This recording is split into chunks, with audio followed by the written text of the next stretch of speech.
Hello everyone, চলে এলো শাকিব খানের দরদ সিনেমার নতুন আরো একটি আপডেট। তাই তার বিস্তারিত জানতে একটা মতো না টেনে সম্পূর্ণ ভিডিওটি দেখতে থাকুন শেষ পর্যন্ত।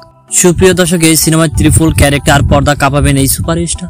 ছবিটি নানা কারণে মুক্তির তারিখ পিছিয়ে গেলেও এবার আর এমনটা হচ্ছে না। পরিচালক অনন্য মামুনের তথ্য অনুসারে ছবিটি সেপ্টেম্বরের প্রথম সপ্তাহে মুক্তির কথা ছিল, কিন্তু পরবর্তী তিনি জানিয়েছেন সেপ্টেম্বরের শেষের দিকে মুক্তি পাবে ছবিটি। আর তাই ছবিটি অলরেডি সেন্সরে জমা দিয়েছেন তিনি। সেন্সর ছাড়পত্র হাতে এলে আর কিছু প্রয়োজন নেই, সরাসরি সিনেমা হলে প্রদর্শন করা হবে ছবিটি।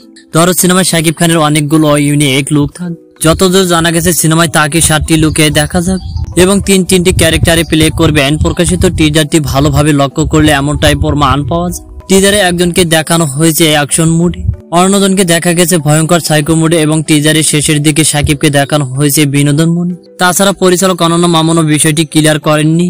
তিনি বলেছেন এখন অনেক টুইস্ট বাকি, একটা সময় টিজার দেখলে অনেকটাই ধারণা পাওয়া যায়। দরদ নিয়ে যদি এই ধারণাগুলো সত্যি হয় তাহলে অনেক বেটার কিছু হতে চলেছে। প্রিয় দর্শক, এ বিষয়ে আপনার মন্তব্য কি তা নিশ্চয়ই কমেন্ট করতে ভুলবেন না। অসংখ্য ধন্যবাদ পুরো ভিডিওটি দেখার জন্য।